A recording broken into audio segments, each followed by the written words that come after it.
Oh, yeah. I mean, what a great point because, I mean, look at the Phillies this year. You look at the Nationals in 2019, they were not better than the Mhm. Houston Astros.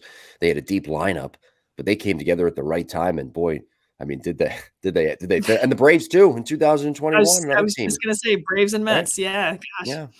They Yeah, it finished. matters. So, Yes. Yes. also leadership, another Mhm. quality intangible.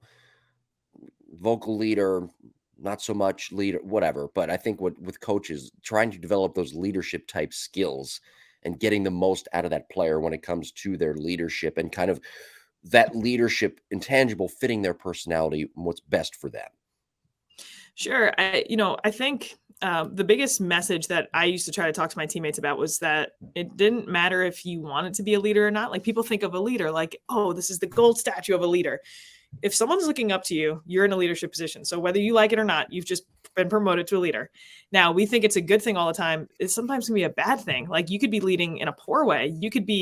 Coach could be saying something, you could be rolling your eyes in the background and you're a senior and now all of a sudden a couple freshmen saw it, you've just led in the wrong direction, right? So just having athletes become aware that they could be in a leadership position whether they like it or not. And that goes for a younger athlete too, who maybe isn't vocal. The hardest working player on the team we won the World Series was a sophomore. And I guarantee you every junior and senior looked up to her when it came to work ethic.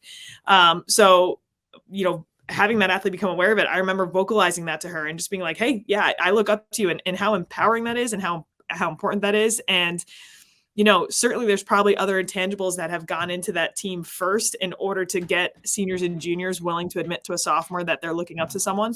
But that was a huge piece of the puzzle to just, and I explain to my athletes all the time. You can be a leader and you don't even realize it, especially with social media. You have now opened up so many more doors and windows for people to look at you and look up to you. You might have someone you've never met before that's looking up to you. And Yeah. that's not a burden. That's a very cool privilege to honor. Yeah, coaches, how do they determine a player's ceiling? We're using that word a lot here in the episode, but how do they Mm. determine a player's ceiling when it comes to their possible leadership down the line when they're ready for that type of role? Will they be a vocal leader or will they just kind of be that quiet leader that just goes about their business?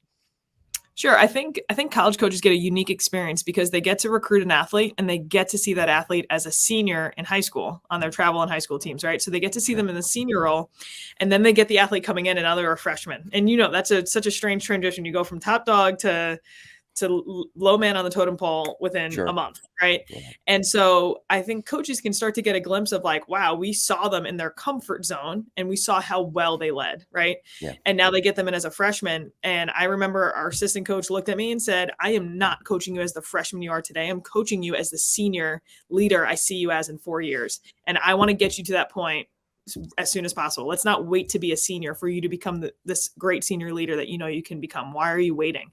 There was a lot of holding accountable to like, I know this is within you. I've seen it within you. Let's start to bring it out. But then also too, how can we get this athlete? I don't love the word comfortable. I wish there was a better word because I don't think comfort and growth can exist together. We'll But put it on the show ban list. That's another word. yeah, so I don't know. I'm trying to guess the right word. How do we get the athlete to strip away their insecurities in order to Sure. get their best self to come to the forefront? And I guess that's the coach's job. All of a sudden on a team, it's looking and saying, okay, I see something in her. Whether it's a moment or whether it was what they witnessed in high school, and now it's my job to get to know this athlete as best as possible to start to see what we need to do to have their best version of themselves come out. By the way, I have to tell you, I like that sweatshirt, the Mm, Softball Strength Academy thank you. sweatshirt, Yes. and I like the camo. I'm a big camo person. I Mm. think it looks great on people.